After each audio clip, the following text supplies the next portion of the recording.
오늘은 사순절 6번째 주일이고 고난주간이 시작되는 첫날 종려주일입니다.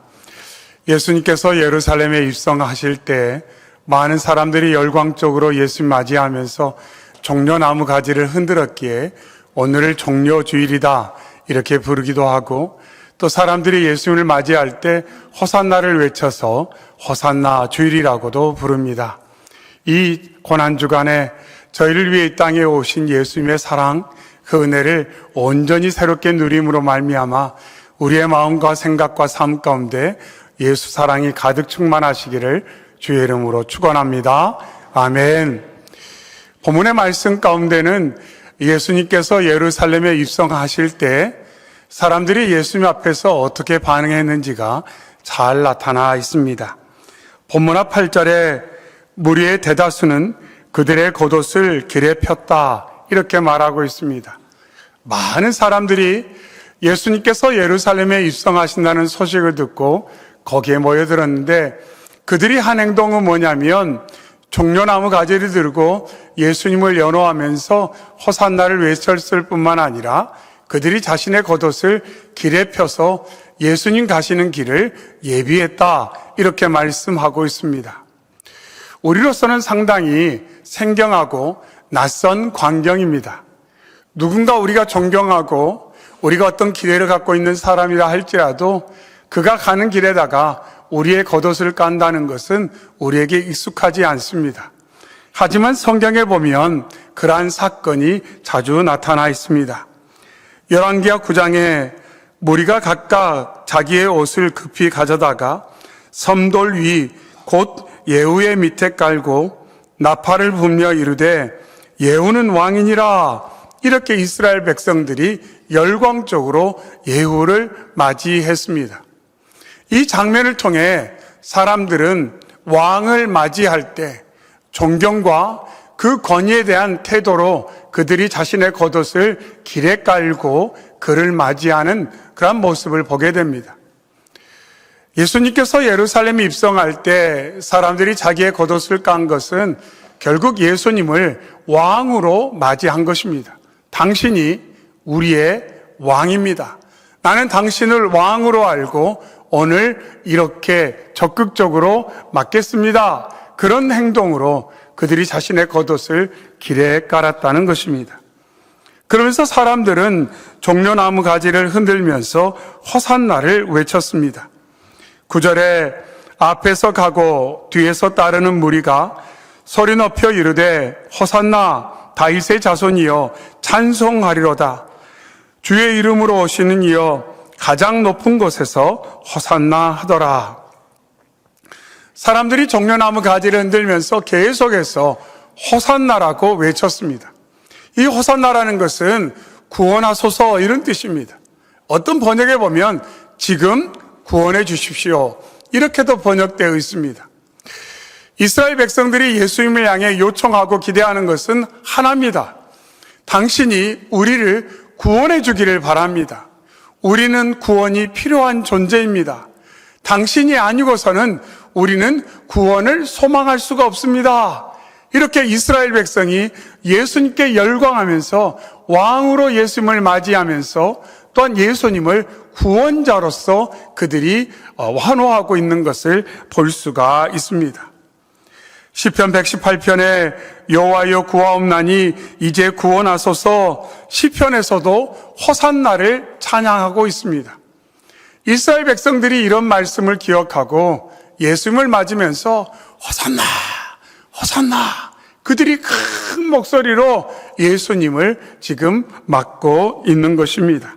기쁨과 환호로 예수님을 맞아들이고 있는 것입니다.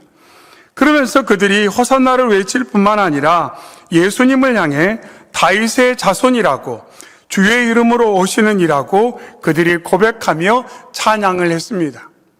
다윗의 자손이라는 고백, 주의 이름으로 오시는 이라는 고백도 마찬가지로 구약 말씀을 근거로 해서 예수님을 메시아로 인정하고 예수님을 환영하는 고백이라고 볼 수가 있습니다. 그래서 예루살렘에 입성하시는 예수님을 향해 거기에 모여있는 많은 사람들이 예수님 향해 호산나, 다윗의 이름으로 오신 우리의 왕이여, 그들이 목소리를 높여서 열광적으로 예수님을 맞이하고 있습니다.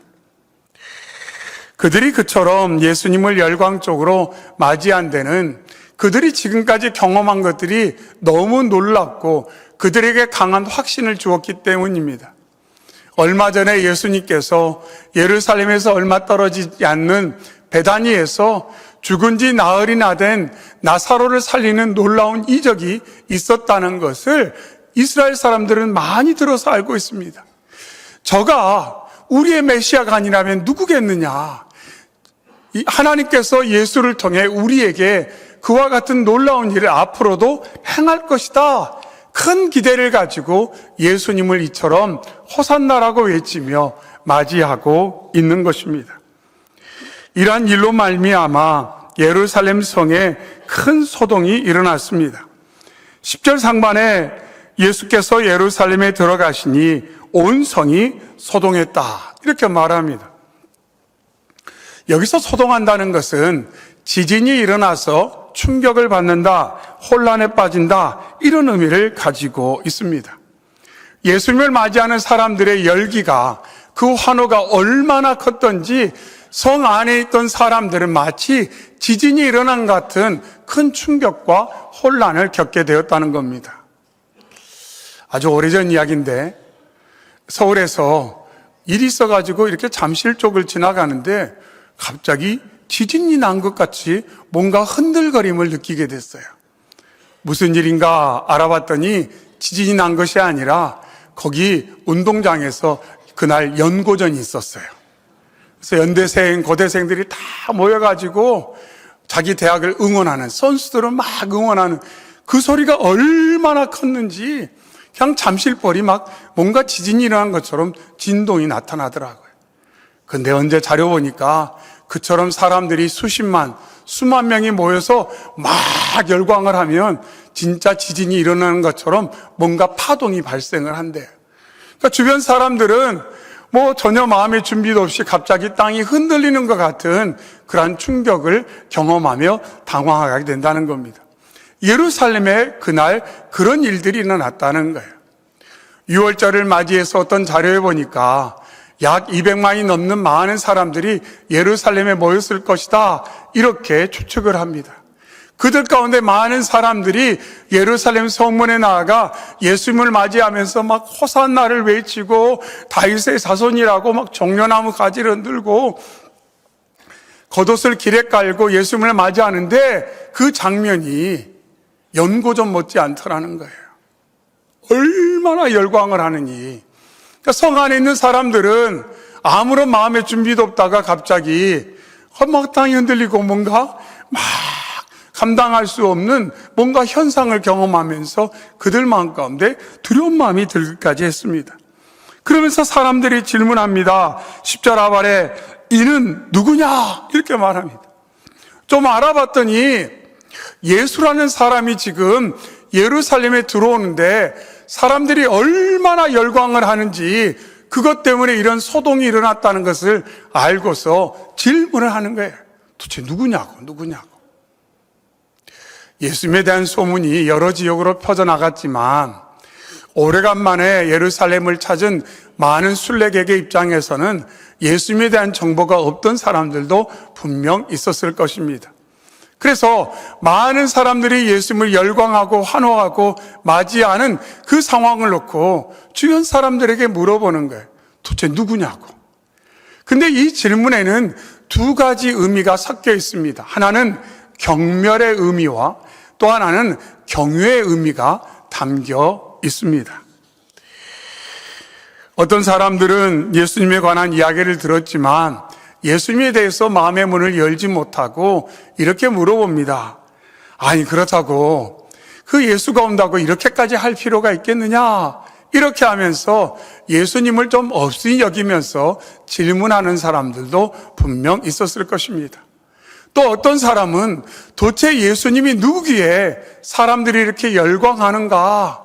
그러면서 사람들이 하는 이야기를 듣고 또 예수님께서 입성하시는 모습을 보고 예수님의 그 권위에 압도되어서 그 위험 앞에 당황하면서 이분은 누군가? 이렇게 질문하는 사람들도 있었을 것입니다.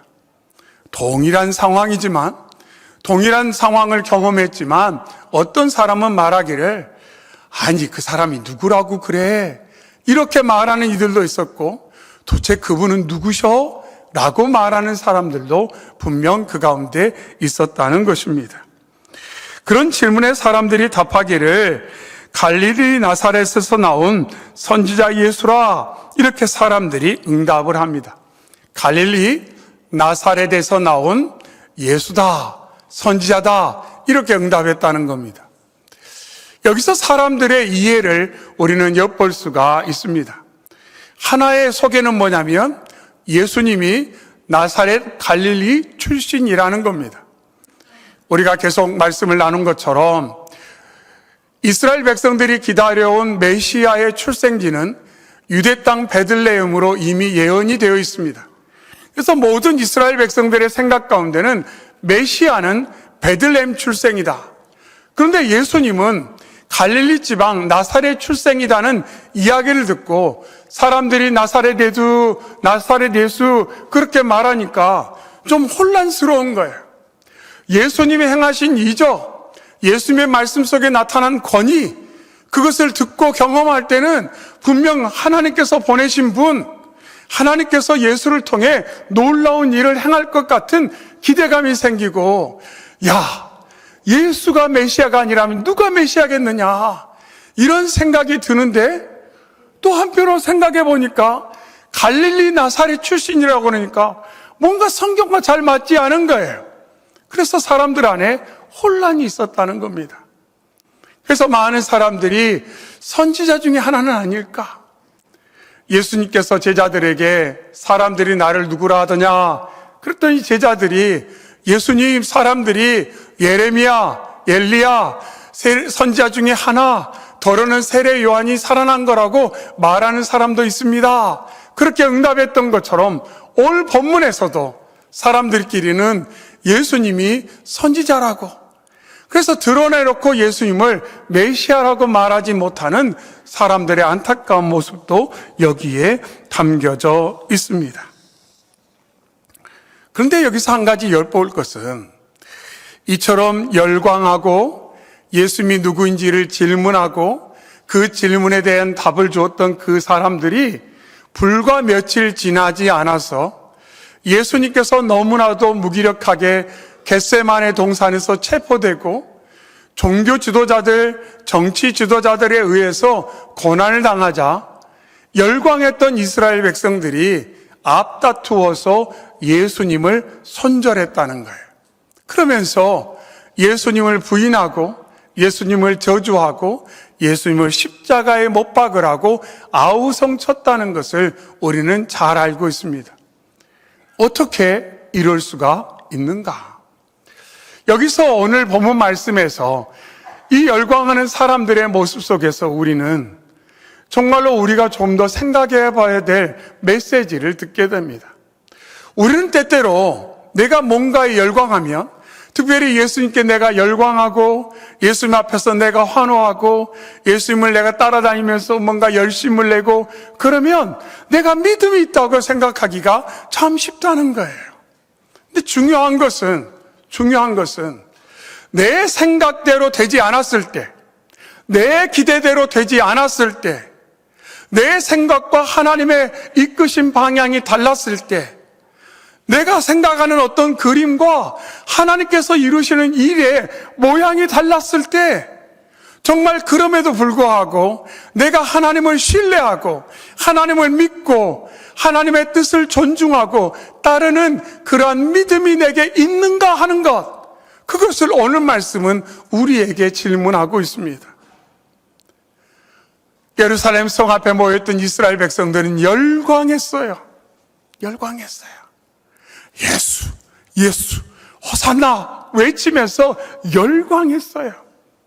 그런데 그 열광은 불과 며칠 가지 못했어요. 그러면서 자신들이 보기에 자신들이 생각하는 것과 맞지 않은, 자신들이 원하는 것을 이루어지지 않는 그 예수의 모습을 보자 그들은 과감하게 버렸어요. 내가 원하는 것을 이루어지지 않은 당신은 우리의 메시아일 수 없다.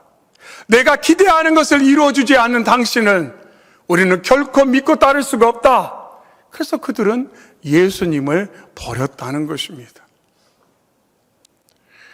과연 우리의 믿음은 어떠한 믿음입니까? 예루살렘 성문 앞에서 열광하는 이스라엘 백성과 같이 겉으로는 뭔가 열광하는 것 같고 뭔가 믿음의 증거가 나타나는 것 같지만 실제로 어렵고 힘든 제자의 길을 주님께서 가자고 하실 때 정말 따를 수 있는 그 믿음의 중심이 있는가 하는 것을 오늘 말씀은 우리에게 다시 한번 도전하고 있습니다.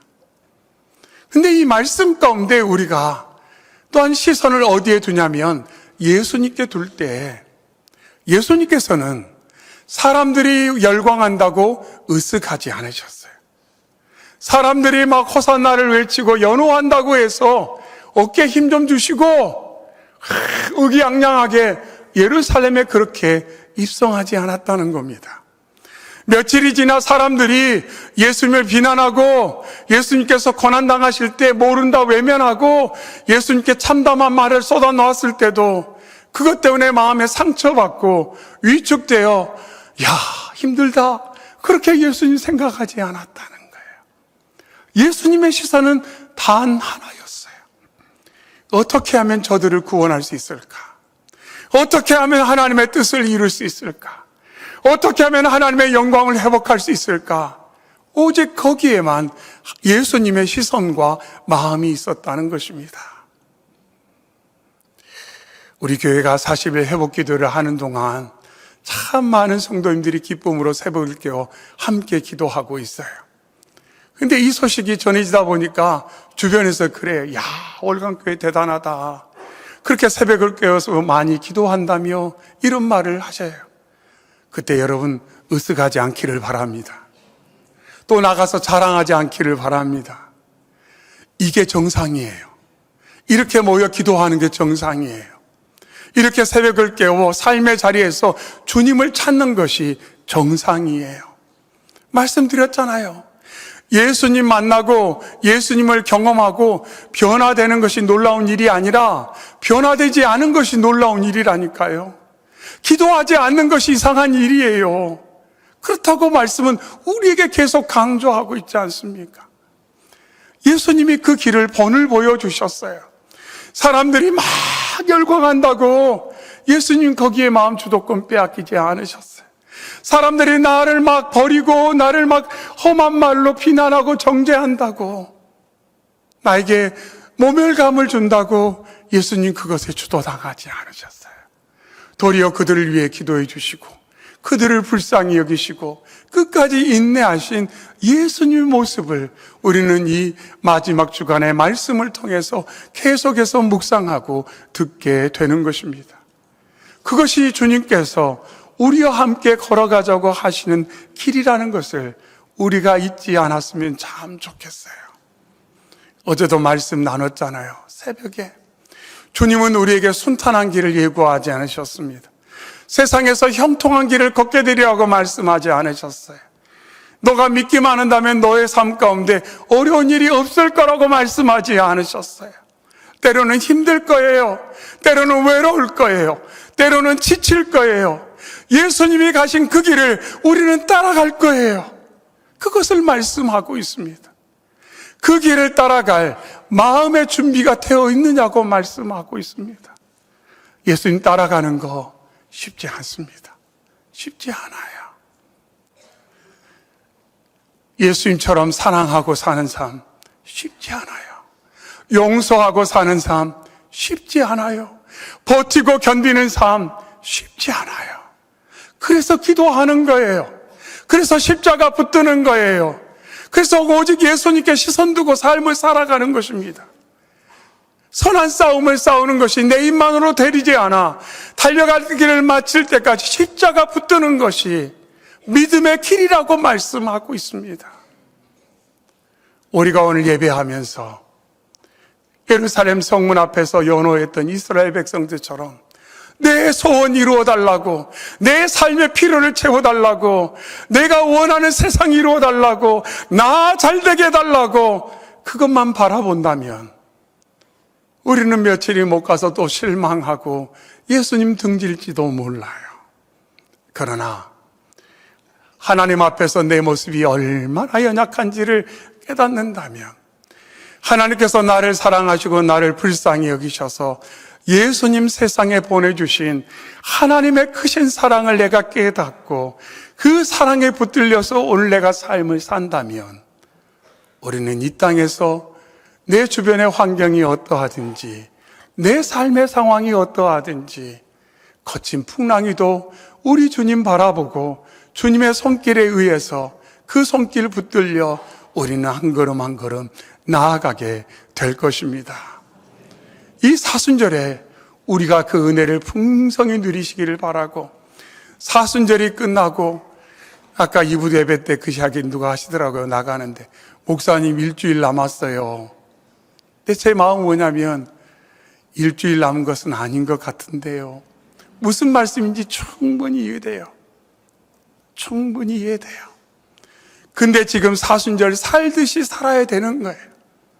사순절 이 모습 이대로 앞으로 살아가야 되는 거예요. 그래야 살 수 있어요. 그래야 우리가 주님의 뒤를 따를 수가 있는 것입니다. 야, 40일 완주했다, 끝, 이게 아니라는 거예요. 이 모습으로 계속 가야만 하는 것입니다. 그래야 우리가 우리의 삶을 통해 하나님께 영광을 나타낼 수 있고, 우리를 부르신 그 부르심의 길에 우리가 응답하며 살 수가 있는 것입니다. 바라고 원하는 것은 주님 가신 그 길을 우리가 잘 따라가기를 원합니다. 그 길에 생명이 있고, 그 길에 가치가 있고, 그 길에 하나님의 영광이 있기 때문에 우리가 다른 길 따라가지 않고 오직 예수님만 따라가는 저와 여러분 되시기를 주의 이름으로 축원합니다. 주신 말씀 가지고 이 시간 함께 기도하기를 원합니다. 하나님, 예배하는 저의 마음과 생각 가운데 역사하여 주셔서 예루살렘에 입성하시는 주님의 마음, 고난의 길을 걸어가시는 주님의 그 마음이 우리의 마음과 삶 가운데 가득 채워지게 하셔서 예수님을 통한 하나님의 사랑에 우리가 기쁨과 만족과 감사를 누리게 하시고 새 힘을 얻게 하여 주셔서 주님을 잘 따라가는 하나님의 자녀, 제자가 되게 하여 주시옵소서. 이러한 기도 제목 가지고 주여 한번 크게 외치고 함께 기도하겠습니다. 주여!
마음, 연약해진 마음, 그 심령 가운데 역사하여 주시옵소서. 우리의 마음과 생각과 삶을 기경하여 주시옵소서.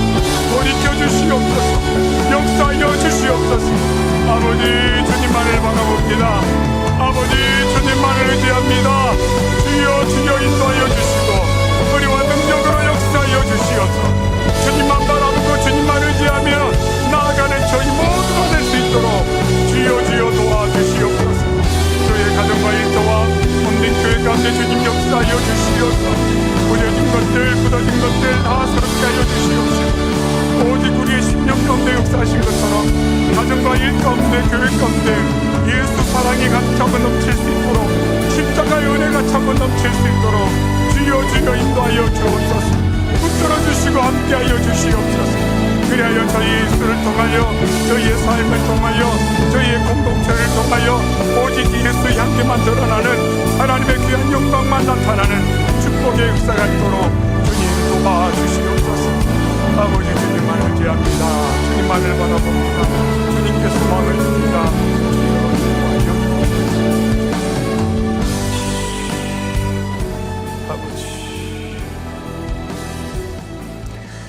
사랑의 주 하나님 아버지, 고난주간이 시작되는 첫날 종료주일에 저희로 주 앞에 나와 예배하며 예루살렘 성 앞에서 예수님을 맞이했던, 예수님을 열광적으로 맞이했던 그들의 모습을 보며 저희들의 믿음은 어떠한지를 점검토록 인도해 주시니 감사합니다.